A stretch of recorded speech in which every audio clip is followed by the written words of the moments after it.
நாங்கள் பொதுவாக பட்டிமன்றம் பேசுவோம். பேசக்குள்ள நடுவர் அவர்களே அப்படிம்போம். இப்போ அதுக்கெல்லாம் சொல்ல வேண்டிய அவசியமில்லாத இந்த ஒரு விழா. எனக்கு வேறு எந்த சுதந்திரமும் வேண்டாம், சிறையில் புத்தகங்களை வாசிக்கக்கூடிய சுதந்திரம் மட்டும் கொடுத்தால் போதும் என்று நிறவெறிக்கு எதிராக போராடிய 27 ஆண்டு காலம் சிறையில் இருந்த நெல்சன் மண்டேலா சொன்னார். 1 கோடி ரூபாய் கிடைத்தால் என்ன செய்வீர்கள் என்று கேட்டபொழுது, நான் ஒரு நூலகம் கட்டுவேன் என்று மகாத்மா காந்தி சொன்னார், நம்முடைய தேசத்தந்தை. உண்மையான வாசகன் வாசிப்பை வாசித்து முடிப்பதே கிடையாது என்று ஆஸ்கார் வைல்டு சொன்னார். இப்படியெல்லாம் நாம் படித்து தெரிந்து கொள்ள வேண்டிய செய்திகள் நிறைய இருக்கக்கூடிய இந்த புத்தக அரங்கங்களுக்கு நீங்கள் எல்லாம் சென்று நிறைய புத்தகங்கள் வாங்கி செல்ல வேண்டும், அதை படித்து தெளிவு பெற வேண்டும் என்று சொல்லி தமிழ்நாடு அரசின் சார்பிலே நடத்தக்கூடிய ஒரு அருமையான திருவிழா. உனக்கு பிடித்த தலைவர் என்று யார் என்று கேட்டால் நிறைய பேர் மகாத்மா காந்தியை சொல்வார்கள். உனக்கு பிடித்த நடிகர் யார் என்று கேட்டால் யாரோ ஒரு நடிகரை சொல்வார்கள். உனக்கு பிடித்த இடம் எந்த ஊர் உனக்கு பிடிக்கும் என்று கேட்டால் எனக்கு ஊட்டி பிடிக்கும், கொடைக்கானல் பிடிக்கும் என்று சிலர் சொல்லுவார்கள்.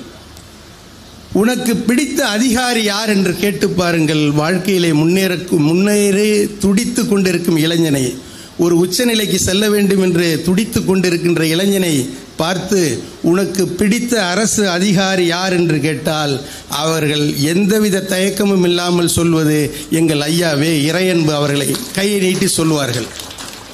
ஏனென்று கேட்டால், நேர்மை என்றால் என்ன என்றால் ஹமாம் சோப்புன்னு விளம்பரத்தில் சொன்ன காலம் இருந்துச்சு. அப்படிலாம் இல்லாமல் ஒரு நேர்மைக்கு அடையாளமாக, ஒரு எளிமைக்கு அடையாளமாக மாவட்ட ஆட்சித்தலைவர்கள் நிறைய அவங்க சொல்லும்போது அப்படியே உணர்ச்சி வசப்பட்டு சொன்னாங்க, எங்களை அப்படி வழிநடத்துகிறாங்க அப்படின்னு சொல்லி. அந்த அளவுக்கு எந்த விதமான ஆர்ப்பாட்டமும் இல்லாமல், எந்த விதமான ஒரு அதற்கான எதையுமே இல்லாமல் ஒரு எளிமையான மனிதராக நம்முள் அமர்ந்திருக்கக்கூடிய ஐயா அவர்களை மீண்டும் வணங்கி, அம்மா சொன்னாங்க நூல்கள் 147ன்னு இல்லை, ஐயா இதுவரைக்கும் எழுதின நூல்களுடைய எண்ணிக்கை 167. அதேமாதிரி இன்னைக்கு இருந்த ஓய்வில் ஒரு நூல் கூட எழுதி முடிச்சிருப்பார். அந்த அளவுக்கு ஒரு அற்புதமான எழுத்தாற்றல், பேச்சாற்றல், சொல்லாற்றல், ஒரு அற்புதமான கவிஞர், எல்லாவித பன்முகத்தன்மையும் கொண்ட மரியாதைக்குரிய எங்கள் ஐயா இந்த மேடையில் இருக்கும்போது பேசுவதிலே நான் மிக பெருமை கொள்கிறேன். அது மட்டுமல்ல, என்னை பற்றி சொன்னார்கள் சிரிக்க சிரிக்க பேசுவார், நகைச்சுவையாக பேசுவார்னு. நான் எல்லாம் நல்லா பேசியிருக்கேன்னா இந்த மேடையில் இருக்கக்கூடிய எங்கள் ஐயா ஒரு முக்கியமான காரணம். இந்த ஊரை சேர்ந்த பேராசிரியர் கு ஞானசம்பந்தன் ஐயா எனக்கு ஒரு முக்கியமான காரணம். அவருடைய மாணவன் நான். எனக்கு கொடுத்த தலைப்பு அல்லது நான் கொடுத்த தலைப்பு என்னவென்று கேட்டால், திரை இசையில் இலக்கியம். உடனே எங்கள் ஐயா சொன்னாங்க, இது பேசுறதுக்கு பொருத்தமான ஊர் மதுரை தான், நல்லா பேசுங்கன்னாங்க. பேசுறதுக்கு பொருத்தமான ஊர்.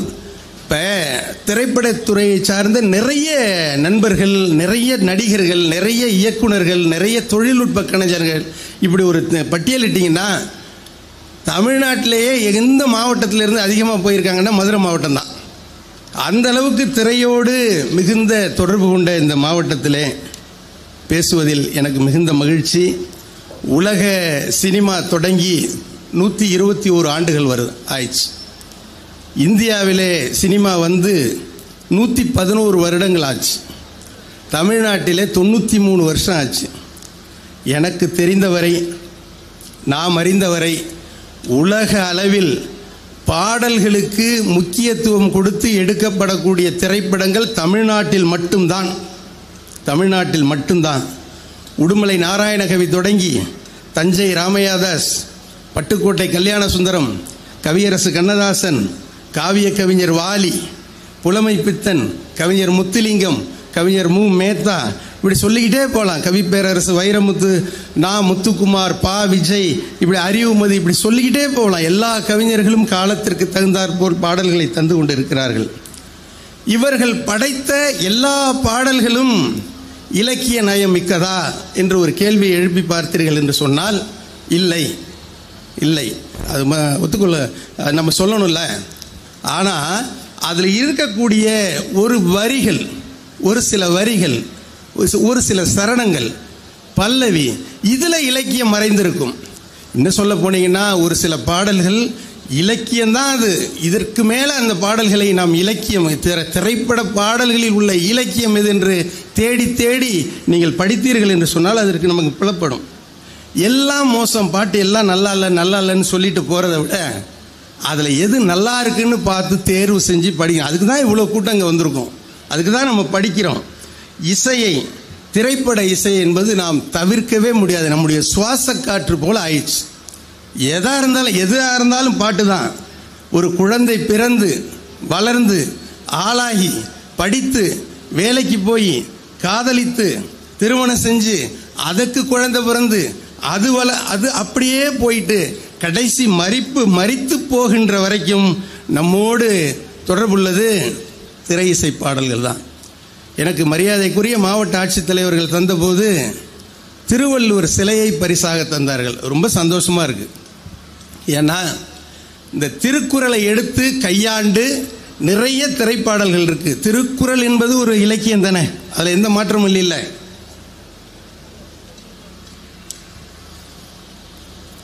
திருக்குறளில் இல்லாத சட்டமே கிடையாதுங்க. ஒன்று தெரிஞ்சுக்கங்க, திருக்குறள் என்ன ஒரு 10,000 பக்கத்துக்கு எழுதினதா? கிடையாது. 1330 குறள், 2660 வரிகள், 9310 வார்த்தைகள். இதுக்குள்ளார இந்த உலகத்திலே சற்றேறக்குறைய 197 நாடுகள் இருக்கின்றன. அந்த 197 நாடுகளுக்குமான ஒட்டுமொத்த சட்டமும் இந்த திருக்குறளுக்குள்ளார அடங்கியிருக்கு. தயவு செய்து மறந்துடாதீங்க. அதிலிருந்து எப்படி எடுத்திருக்காங்க? மக்கட்பேருங்கிற அதிகாரம், பெருமவற்றுள் யாம் அறிவதில்லை அறிவறிந்த மக்கட்பேரல்ல பிற. இது ஒரு திருக்குறள். பயப்படாதீங்க, நான் பாட்டும் பாடுவேன். என்னடா திருக்குறள் வகுப்பு எடுக்கிறானே, சரியா தப்பான இடத்துல வந்து மாட்டிக்கிட்டோமா, அதெல்லாம் யோசிக்காதீங்க, வருவேன். என்ன அதுக்கு என்ன பொருள்னா, அறிவில் சிறந்த நல்ல பிள்ளைகளை விட இல்வாழ்க்கையில் சிறந்த பேறு ஏதுமில்லை. இது ஒரு பொருள். தம்பொருள் என்பதம் மக்கள், அவர் பொருள் தந்தன் வினையான் வரும். இது ஒரு திருக்குறள். அதாவது தன்னுடைய மக்களின் பொருள்கள் அவர்களுடைய செயல்களால் வருவது. இது அந்த திருக்குறளின் பொருள். எழுபிறப்பும் தீயவை தீண்டா பழியிறங்கா பண்டிடை மக்கட்பெறின். இது ஒரு திருக்குறள். பெற்றெடுக்கும் மக்கள், அதாவது பிள்ளைகள், பழிகளை உருவாக்காத மிகச்சிறந்தவர்களாக இருந்தால் 7 தலைமுறைக்கும் எந்த தீமையும் வராது. இந்த திருக்குறளெல்லாம் ஒன்று சேர்த்து ஒரு அற்புதமான கவிஞர் பாட்டு எழுதினார். அவர்கிட்ட கேட்டாங்க, ஐயா நீங்கள் நல்ல நல்ல பாடல்கள் எழுதியிருக்கீங்க, நீங்கள் எழுதின பாட்டில் சிறந்த பாட்டு எது அப்படின்னு கேட்டப்ப அவர் சொன்னது, என்னுடைய பாடல்களில் எல்லா பாடல்களுமே சிறந்த பாடல்கள் தான். ஆனால் எனக்கு பிடித்த பாடல்ங்கிறது என்ன பாட்டு தெரியுமா? நான் எல்லா திருக்குறளையும் சேர்த்து வச்சு எழுதினல்ல, அந்த பாடல் தான் சொன்ன கவிஞர் மரியாதைக்குரிய புலமைப்பித்தன் எழுதின பாட்டில் என்னன்னு சொன்னீங்கன்னா, அதுதான் இலக்கியம். அதுதான் திருக்குறளை கம்பைன் பண்ணி சொல்லியிருக்கிறாரு. எந்த குழந்தையும் நல்ல குழந்தை தான் மண்ணில் பிறக்கையிலே, எந்த குழந்தையும் நல்ல குழந்தை தான் மண்ணில் பிறக்கையிலே, பின் நல்லவராவதும் தீயவராவதும் அன்னை வளர்ப்பினிலே, அன்னை வளர்ப்பினிலே. அந்த திருக்குறளை தேடி பாருங்க. அடுத்தது சொல்றாரு எப்படி இருக்கணும். 6 கரையில் அடங்கி நடந்திடில் காடு வளம் பெறலாம். 6 அடங்கி நடந்துச்சுன்னா, அதை ஆர்ப்பரிக்காம வெள்ளம் வராமல் இருந்துச்சுன்னா உங்கள் வைகைக்கு எந்த பிரச்சனை இல்லை, ஒரு காலத்துலையும் வெள்ளம் வந்ததில்லை. அது சொல்றாரு. இது இலக்கியம். எத்தனை பேர் நம்ம ரசித்து படிச்சிருக்கோம் அந்த பாட்டை? எத்தனை பேர்? இப்போ இதை அடுத்தது விட்டுருங்க. யார் முழுமையான மனிதன்? திருக்குறளில் சொல்லியிருக்கு, வாய்மைங்கிற அதிகாரத்தில், தன்னஞ்சறிவது பொய்யற்க பொய்த்தபின் தன்னஞ்சே தன்னை சுடும். ஒன்று. வாழ்க்கையிலங்க சொல்லுக்கும் செயலுக்கும் மாறாமல் வாழணும். சொல்லுக்கும் செயலுக்கும் மாறாமல் வாழணும். சொல்லு ஒன்று செயல் ஒன்றா இருக்கக்கூடாது. அப்படி பார்த்து நான் வியந்த மனிதர் என்ன சொல்கிறாரோ அப்படி வாழ்கிறார், எப்படி வாழ்கிறாரோ அப்படி சொல்கிறார் என்று சொன்னால் இன்றைய சிறப்பு விருந்தினர் தான். ஏன்னா சிலரை இந்த மேடையில் சொல்லியே ஆகணும். அதனால் இவங்கள மாதிரி சொல்லுக்கும் செயலுக்குமான வாழ்க்கை ஒன்று, உள்ளே வச்சு வெளியில் ஒன்று, உள்ளே ஒன்று வெளியே ஒன்று, இப்படிலாம் இருக்கக்கூடாது. இடுக்கண் அழியாமைங்கிற அதிகாரத்தில் இன்பத்தில் இன்பம் விழையாதான் துன்பத்தில் துன்பமுறுதல் இளன் அப்படிங்கிற ஒரு குறள் இருக்கு. இன்பத்தை தேடி அலையாமல் துன்பம் வந்தால் அதனில் துவண்டு விடாமல் இருக்க வேண்டும் வள்ளுவர் சொல்றாரு. இதெல்லாம் சேர்த்து கவியரசு கண்ணதாசன் என்ன சொல்றாரு, ஒரு 6 கட்டளை சொல்றேன் உனக்கு. 6 கட்டளை சொல்லியிருக்கிறாரு. எத்தனை பேர் இந்த குறள்ல இருந்து அதை சொல்லியிருக்கிறான்னு தெரியுங்களா? என்ன சொல்வாரு? ஒன்றே சொல்வார் ஒன்றே செய்வார் உள்ளத்தில் உள்ளது அமைதி, இன்பத்தில் துன்பம் துன்பத்தில் இன்பம் இறைவன் வகுத்த நியதி. ஒன்றே சொல்வார் ஒன்றே செய்வார் உள்ளத்தில் உள்ளது அமைதி, இன்பத்தில் துன்பம் துன்பத்தில் இன்பம் இறைவன் வகுத்த நியதி. சொல்லுக்கு செய்கை பொன்னாகும் வரும் இன்பத்தில் துன்பம் பட்டாகும், சொல்லுக்கு செய்கை பொன்னாகும் வரும் இன்பத்தில் துன்பம் பட்டாகும். இந்த 2 கட்டளை அறிந்த மனதில் எல்லா நன்மையும் உண்டாகும், எல்லா நன்மையும் உண்டாகும். இது 2 குறள்ல சொல்லிட்டாரு. அடுத்து இறைமாட்சி அதிகாரத்தில் இன்சொலால் ஈத்தளிக்க வல்லார்க்கு தன் சொலால் தான் தண்டனைத்து இவ்வுலகு அப்படிங்கிற ஒரு குறள் இருக்கு. வாக்கில் இனிமையும் பிறர்க்கு வழங்கி காத்திடும் தன்மை கொண்டவருக்கு, வாக்கு பேச்சு நல்லா இருக்கணும், நல்லா பேசணும், இனிமையாக பேசணும், பிறருக்கு கொடுத்து உதவணுங்கிற மனப்பான்மை இருக்கணும். அப்படி இருக்கிறவருக்கு இந்த உலகமே வசப்படும் அப்படிங்கிறது தான் அந்த குறளுடைய பொருள். அடக்கமுடைமை அதிகாரத்தில் நிலையின் திரியாதடங்கியான் தோற்றம் மலையினும் மான பெரிதுன்னு ஒரு குறள் இருக்கு. அதுக்கு என்ன பொருள்னு கேட்டிங்கன்னா, உறுதியான உள்ளம் அடக்கமான உணர்வு யாரிடத்தில் இருக்கிறதோ அவருடைய உணர்வு உயர்வு மலையை விட உயர்வானதுங்கிறார். இதைத்தான் கவியரசு கண்ணதாசன் சொன்னார். உண்மையை சொல்லி நன்மையை செய்தால் உலகம் உன்னிடம் மயங்கும், நிலை உயரும் போது பணிவு கொண்டால் உயிர்கள் உன்னை வணங்கும். இப்ப அம்மா சொன்னாங்கல்ல, கலெக்டர் எங்களுக்கெல்லாம் ஆதர்ச குருநாதராக இருந்து அவர் எந்த நிலைக்கு உயர்ந்தாலும் அவரை பணிந்து வணங்குகிறார்கள் அல்லவா? அதுதான் உண்மையை சொல்லி நன்மையை செய்தால் உலகம் உன்னிடம் மயங்கும், நிலை உயரும் போது பணிவு கொண்டால் உயிர்கள் உன்னை வணங்கும். உண்மை என்பது அன்பாகும் பெரும் பணிவு என்பது பண்பாகும், உண்மை என்பது அன்பாகும் பெரும் பணிவு என்பது பண்பாகும். இந்த 4 கட்டளை அறிந்த மனதில் எல்லா நன்மையும் உண்டாகும், எல்லா நன்மையும் உண்டாகும். இது ஒரு இலக்கியம். அடுத்து மனிதன் எப்படி இருக்கக்கூடாது, எப்படி இருக்கணும்னு சொல்லியாச்சு. எப்படி இருக்கக்கூடாது? அழுக்காறு அவா வெகுளி இன்னாச்சொல் 4ம் இழுக்கா இயன்றது அறம். பொறாமை பேராசை பெருங்கோபம் கடும் சொல், இது யாரும் சொல்லாம இந்த நாளும் அற வழியில் நல்ல வழியில் நடப்பவர்களுக்கு பொருத்தமானதாக இருக்காது. அடுத்தது செய்நன்றி அதிகாரத்தில், செய்நன்றி அறிதல் என்ற அதிகாரத்திலே ஒரு குறள். நான் எதுக்கு அதிகாரம் சொல்லி குறளை சொல்றேன்னா, நீங்க தயவு செய்து போகும்போது ஒரு திருக்குறள் புத்தகம் எல்லாரும் வாங்கிட்டு போங்க. உங்க வீட்டில் இருக்குதா என்னன்னு தெரியல, இல்லை வாங்குங்க. நான் சொல்றது சரியா தப்பான்னு கூட போய் பாருங்க. செய்நன்றி அறிதல் என்ற அதிகாரத்திலே என்னன்றி கொண்டார்க்கும் உய்வுண்டாம் உய்வில்லை செய்நன்றி கொண்ட மகற்கு அப்படின்னு கேட்டீங்கன்னா, எந்த அறச்செயலை மறந்தாலும் ஒருவர் வாழ்ந்துவிட முடியும். ஆனால் ஒருவன் செய்த உதவியை மறந்து விட்டால் அவன் வாழறதுல அர்த்தமே இல்லை. அதைத்தான் கவியரசு கண்ணதாசன் சொன்னாரு. ஆசை கோபம் களவு கொள்பவன் பேச தெரிந்த மிருகம், அன்பு நன்றி கருணை கொண்டவன் மனித வடிவில் தெய்வம். ஆசை கோபம் களவு கொள்பவன் பேச தெரிந்த மிருகம். அன்பு நன்றி கருணை கொண்டவன் மனித வடிவில் தெய்வம். இதையும் கிளாஸிஃபை பண்றாரு. என்ன சொல்றாரு? இதில் மிருகம் என்பது கள்ளமனம், உயர் தெய்வம் என்பது பிள்ளை மனம். இதில் மிருகம் என்பது கள்ளமனம், உயர் தெய்வம் என்பது பிள்ளை மனம். இந்த 6 கட்டளை அறிந்த மனது ஆண்டவன் வாழும் வெள்ளை மனம், ஆண்டவன் வாழும் வெள்ளை மனம். முடிஞ்சா பாடுங்க. 6 மனமே 6 அந்த ஆண்டவன் கட்டளை 6. 6 மனமே 6 அந்த ஆண்டவன் கட்டளை 6. தேர்ந்து மனிதன் வாழும் வகைக்கு தெய்வத்தின் கட்டளை 6. தெய்வத்தின் கட்டளை 6. இது இலக்கியம். கை தட்டணும்னு நினைச்சா நல்லா தட்டுங்க. ஏன் மதுரை என்ன வஞ்சனை? ஏன் இப்படி செய்றீங்க?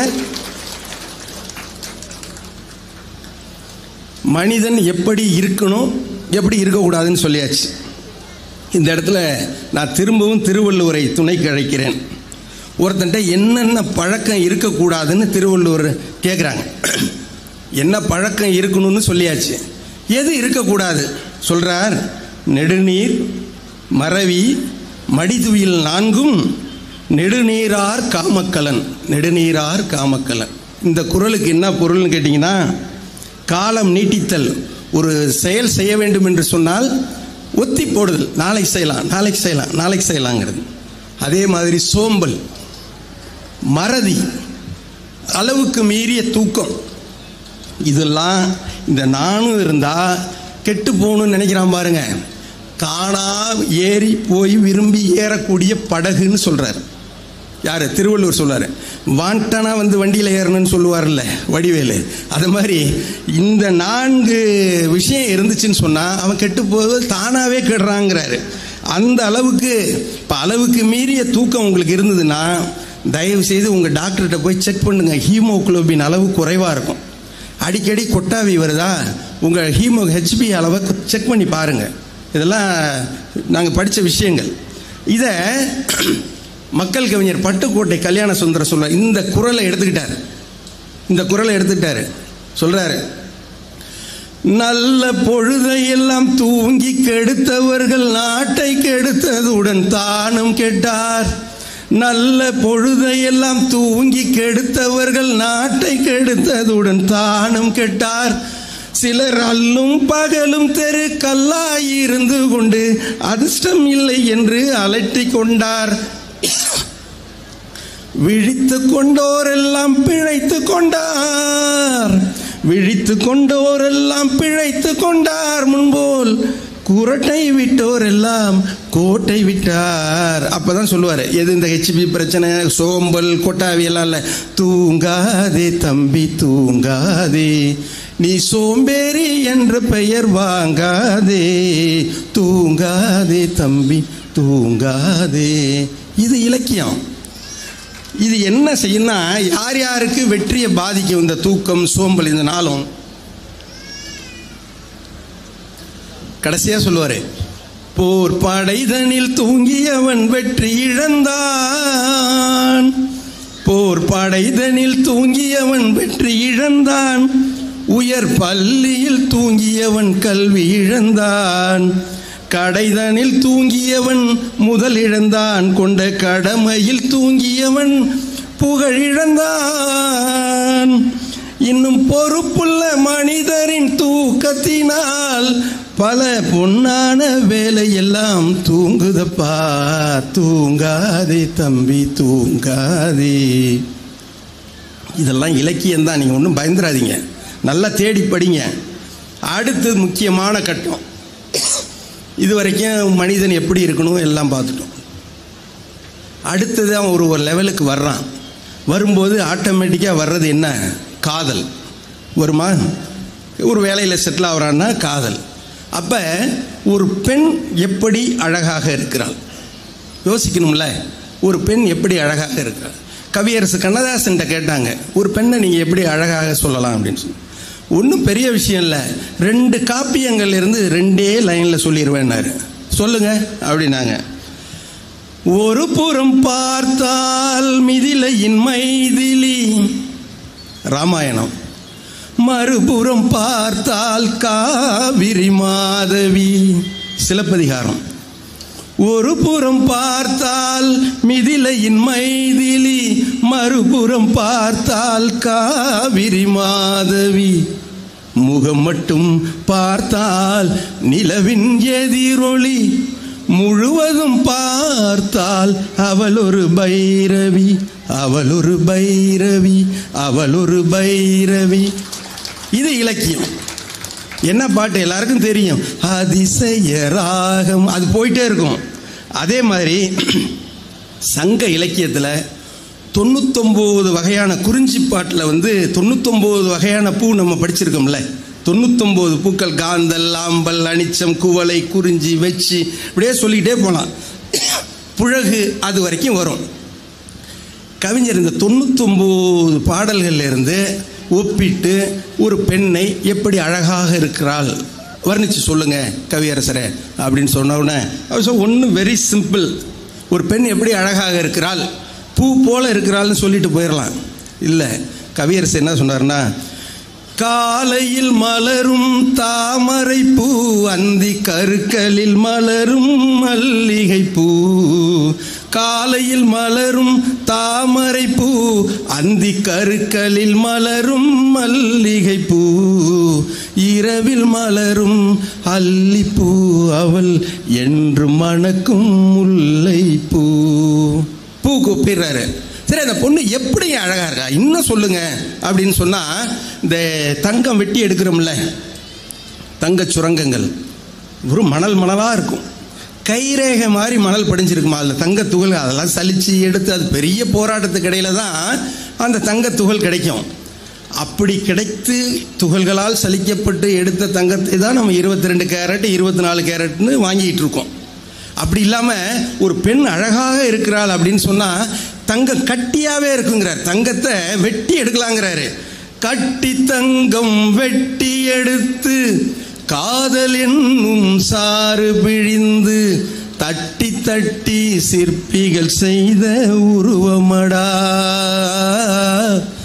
அவள் தலதலவென்று ததும்பி நிற்கும் பருவமடா.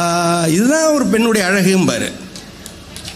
இன்னொரு இலக்கியம் மகாபாரதத்தில் கிளைக்கதை நலவெண்பா. நலவெண்பா தெரியும். நான் திருக்குறள் சொல்லி கொடுத்துருக்கேன், நலவெண்பா சொல்லி கொடுக்குறேன், சிலப்பதிகாரம். என்னை நீங்கள் போகக்குள்ள எனக்கு ஏதாச்சும் புத்தக பரிசு வாங்கி கொடுக்கணும். அந்த அளவுக்கு எனக்கு தர வேணாம், நீங்கள் வாங்கிட்டு போங்க, உங்கள் வீட்டுக்கு வாங்கிட்டு போங்க. மகாபாரதத்தில் நலவெண்பாவில் ஒரு காட்சி, தலைவன் தலைவி. அந்த காலத்தில் அப்படி தானே சொல்லுவான், ஹீரோ ஹீரோயின் சொல்கிறோம். நலன் தமயந்தி இப்படி வச்சுக்கங்க. இவங்க பொழுது போகணும். அந்த காலத்தில் பொழுது போகணுன்னு சொன்னால் ஏதாச்சும் ஒரு ஏரி குளத்துக்கு போவாங்க. எங்கள் காலத்தில் நாங்கள் எங்கே போவோம்னா பீச்சுக்கு போவோம். இப்போ என்ன பண்ணுறோம், மாலுக்கு போகிறோம், ஷாப்பிங் மால். பொழுது போகலன்னா அங்கே போயிடுறோம். இந்த நலனும் தமயந்தியும் இந்த புகழேந்தி புலவர் ஒரு அருமையான வெண்பா அந்த இலக்கிய காட்சி சொல்லியிருக்கிறார். தாமரை குளத்துக்கு போகிறாங்க. அந்த ஆள் பாட்டுக்கு அங்கே பார்த்துக்கிட்டு நிற்கிறார். இந்த அம்மா இங்கே போய் பூவெல்லாம் அழகாக இருக்குன்னு பார்க்குது. திடீர்னு ஓடி வருது. யார்கிட்ட? நலன்கிட்ட ஒரு கம்ப்ளைண்ட் சொல்லு. நலன் பார்த்து, என்ன ஆச்சு, ஏன் ஓடி வர, ஏன் ஓடி வர, தலையெல்லாம் களைஞ்சிருக்கு, ஏன் என்ன ஆச்சுன்னு உடனே, இல்லை தாமரை பூவில் உட்காந்துருந்தது, திடீர்னு என் முகத்தை பார்த்து என் முகத்தில் வந்து உட்கார வந்தது, நான் கையால் தட்டி விட்டேன், கையிலையும் உட்கார வருது, பயமாக இருக்குது, அதனால் வந்துட்டேன். இது காட்சி. அதாவது வண்டு என்ன பண்ணுது, தாமரை பூவில் இருக்கு வண்டு. இந்த தமயந்தியோட முகமும் தாமரை பூ மாதிரி இருக்குங்கிறதுக்காக முகத்தில் உட்கார வருது. அவ தட்டி விட்றா, அந்த கை காந்தல் மலர் மாதிரி இருக்கு, அந்த கையிலையும் உட்காருது. உடனே பயந்து போய் தலை ஓடியார. இது காட்சி.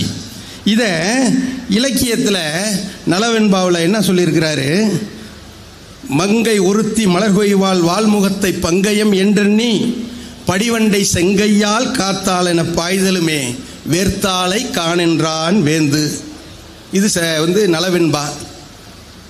இந்த பாட்டு நமக்கு படிச்சிருப்போம், சிலபஸில் இருந்திருக்கும், இருந்திருக்காது, இல்லைன்னா சாய்ஸில் விட்டுருப்போம்.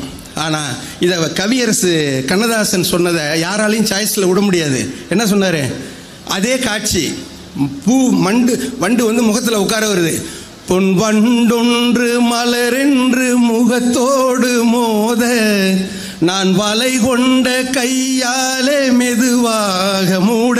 பொன் வண்டொன்று மலரென்று முகத்தோடு மோத, நான் வலை கொண்ட கையாலே மெதுவாக மூட.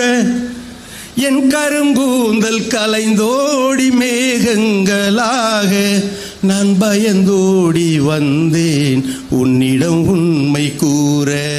என் கருங்கூந்தல் கலைந்தோடி மேகங்களாக, நான் பயந்தோடி வந்தேன் உன்னிடம் உண்மை கூற. இதுவரைக்கும் நலவென்பா, இதுவரைக்கும் நலவென்றா. அடுத்தது, நீ இல்லாமல் யாரோடு உறவாட வந்தேன், உன் இளமைக்கு துணையாக தனியாக வந்தேன். இது கவியரசு கண்ணதாசன் சொல்லுவார். நான் மலரோடு தனியாக ஏனங்கு நின்றேன், என் மகராணி உனை காண ஓடோடி வந்தேன். நீங்க இலக்கியம்னா பாட்டு முழுக்க இலக்கியமா இருக்கணும்னு நினைக்காதீங்க. ஒரு பல்லவி இருக்கும், ஒரு சரணம் இருக்கும். இதுல உள்ள செய்தியை பாருங்க. முழு பாட்டும் இலக்கியமா இருந்துச்சுன்னா இந்த மாதிரி பாட்டு ஓடிட்டு இருக்கு, எல்லாரும் பஜ்ஜி சாப்பிட போயிடுவோம், வேலைக்கு ஆகாது. அடுத்து சொல்றாரு, காதலில் குறிப்பாக வாழ்க்கையில சோகம் இருக்கும்ல, எல்லா நேரமும் ஜெயிச்சுக்கிட்டே இருக்க முடியுமா? அப்படி இருந்தா வாழ்க்கை போர் அடிச்சிடும். அப்ப வந்து இந்த சோகத்தை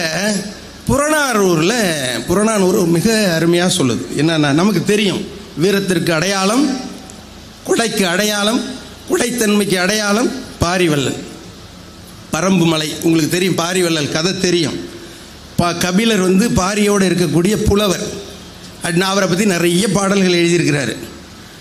அடிக்கடி இவர் வந்து கபிலர் பாட்டு எழுதி பாரிவள்ளலுடைய புகழை எழுதி பண்ண சேர சோழ பாண்டியர்கள் பாரிவள்ளல் கதையை முடிக்கணும்னு ஆசைப்படுறார்.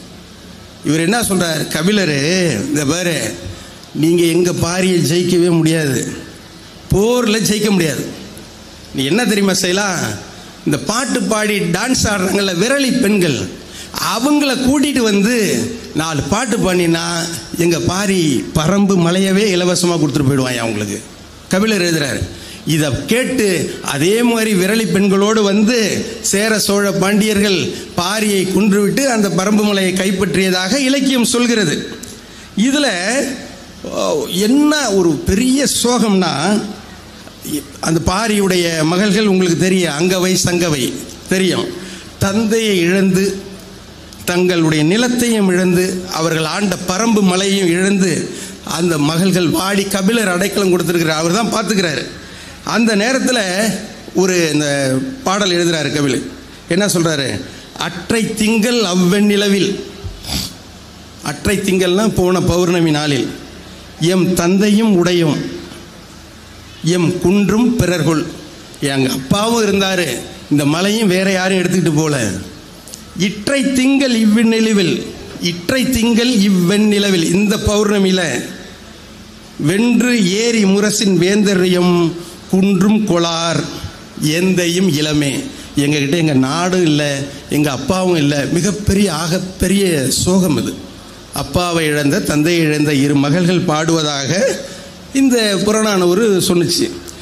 இந்த புறநானூற்று பாடலை 2 கவிஞர்கள் மிக அழகாக கையாண்டிருக்கிறார்கள். அதை சோகமாக கையாளலை, நல்லா தெரிஞ்சுங்க. அதை சோகமாக இந்த புறநானூறு சொல்லணும், ஆனால் அந்த சோகத்திலிருந்து விடுபட்டு மகிழ்ச்சியாக சொல்லணும்.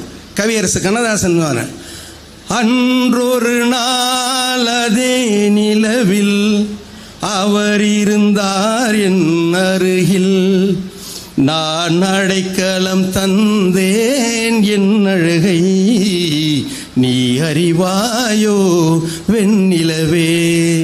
இது வந்து சோகத்தை சுகமாக மாற்றுவது. இதை கவி பேரரசு வைரமுத்து சொன்னார். என்ன சொன்னார்? போச்சு புறநானூறு. இதை ரசிங்க, இதை பாருங்க. அடுத்தது கம்பராமாயணத்தில் ஒரு காட்சி. ராமன் அம்பு விடுறான், தாடகை இறந்து போறான். இது ஒரு காட்சி. ராமனுடைய அதே நேரம் காலடி துகள்கள் பெற்று அகலிகை உயிர் பெறுகிறாள். இது கம்பன் எழுதினது. இந்த இடத்துல விஸ்வாமித்திரர் ராவனை பற்றி புகழ்ந்து பாடுவதாக கம்பர் ஒரு வரி எழுதுறாரு. இவ்வண்ணம் நிகழ்ந்த வண்ணம் இனிந்த உலகுக்கெல்லாம். இது கம்பராமாயணத்தில் இருக்கு இந்த பாட்டு. ஆமாம், நான் ஏதோ வண்ணம் கிண்ணம்னு சொல்கிறேன்னெல்லாம் செக் பண்ணிக்கங்க. இவ்வண்ணம் நிகழ்ந்த வண்ணம் இனிந்த உலகுக்கெல்லாம் உய்வண்ணம் அற்றி மற்றோர் துயர் வண்ணம் வருவதுண்டோ மைவண்ணத்து அரைக்கி போரில் மழை வண்ணத்து அண்ணலே உன் கைவண்ணம் அங்கு கண்டேன் கால் வண்ணம் இங்கு கண்டேன். கையால் விட்டா செத்து போகிறா, கால் பட்டி பொழிச்சிக்கிறா ஒருத்தி. இது வண்ணம்ங்கிற சொல் ஒவ்வொரு வரியிலும் 2 சொற்களாக 8 இடங்களில் வரும். இது ராமாயணத்தில் உள்ள செய்தி. இந்த ராமாயணத்தை, இந்த இலக்கியத்தை கவியரசு கண்ணதாசன் சொல்கிறார். நான் ஏன் அடிக்கடி கண்ணதாசனை மேற்கோள் காட்டுறேன்னு சொன்னால், எனக்கு தெரிந்தவரை திரை இசையில் இலக்கியத்தை அதிக அளவில் கையாண்ட ஒரே கவிஞன் கவியரசு கண்ணதாசன் தான். எல்லாரும் எடுத்திருக்காங்க, கொஞ்சம் இருக்குது. நான் இதை ஒரு பெரிய ரிசர்ச்சே பண்ணும், அதனால சொல்ல வரேன். என்ன சொல்கிறாரு இந்த பாட்டை கவியரசு கண்ணதாசன் சொல்கிறாரு. கண்ணம் மின்னும் மங்கை வண்ணம் உந்தன் பின்னன் வந்த பின்னும் அள்ளி அள்ளி நெஞ்சில் வைக்க ஆசையில்லையா. கண்ணம் மின்னும் மங்கை வண்ணம் உந்தன் பின்னும் வண்ணம் அள்ளி அள்ளி நெஞ்சில் வைக்க ஆசையில்லையா. கேட்டுட்டு சொல்லுவாரு, கார் வண்ண கூந்தல் தொட்டு தேர் வண்ண மேனி தொட்டு பூவண்ண பாடம் சொல்ல எண்ணம் இல்லையா.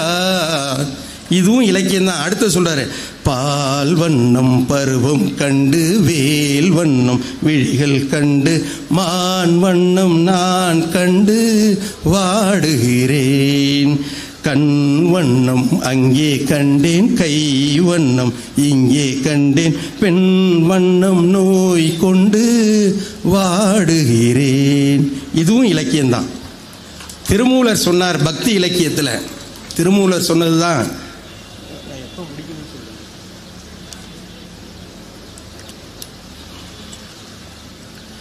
திருமூலர் சொன்ன பக்தி இலக்கியத்தில் நீங்கள் எல்லாரும் இன்னைக்கு மோட்டிவேஷனல் எக்ஸ்பர்ட்ஸ் எல்லாரும் சொல்றது, எங்கள் ஐயா மரியாதைக்குரிய இன்றைய சிறப்பு விருந்தினர் அதிகமாக சொல்லுவது, உன்னை அறிந்து கொள். நீ யார், உன்னுடைய பலம் என்ன நல்லா தெரிஞ்சுக்கணும். அப்பதான் நீ அடுத்தடுத்த லெவலுக்கு போக முடியும். திருமூலர் சொல்றார் பக்தி இலக்கியத்தில், தன்னை அறிந்து கொள். உன்னை அறிவது தான் முறையான அறிவு. திருமூலர் சொன்னார், சாக்ரட்டிஸ் சொன்னார், விவேகானந்தர் சொன்னார், எங்கள் ஐயாவும் சொன்னார், சொல்கிறார். அது என்ன, நம்முடைய பலம் என்னன்னு கேட்கணும், பலம் என்னன்னு தெரிஞ்சுக்கணும், நம்முடைய உயரம் என்னன்னு தெரிஞ்சுக்கணும். ஒரு முறை மரியாதைக்குரிய தமிழகத்தின் முன்னாள் முதல்வர் முத்தமிழறிஞர் டாக்டர் கலைஞர்கிட்ட போய் கேள்வி கேட்குறாங்க, ஏன் நீங்கள் பாரத பிரதமராக முயற்சி செய்யக்கூடாதுன்னு. இது நடந்த செய்தி, செய்தியாளர்கள் கேட்குறாங்க. உடனே அவர் சொன்னார், என்னுடைய உயரம் எனக்கு தெரியும்னார். என்னுடைய உயரம் எனக்கு தெரியும், அது வரைக்கும் போராடும் அப்படின்னு சொன்னார். அது நான் விஷயத்துக்கு வரேன். திருமூலரில் 8ஆம் தந்திரத்தில் சொல்கிறாரு, தன்னை அறிய தனக்கு ஒரு கேடில்லை, தன்னை அறியாமல் தானும் கெடுகின்றான், தன்னை அறியும் அறிவை அறிந்த பின் தன்னையே அருச்சிக்க துணிந்தானே. இது திருமூலர் சொன்ன 8ஆம் தந்திரம். இதை கவியரசு கண்ணதாசன் சொல்றார், உன்னை அறிந்தால் நீ உன்னை அறிந்தால் உலகத்தில் போராடலாம்,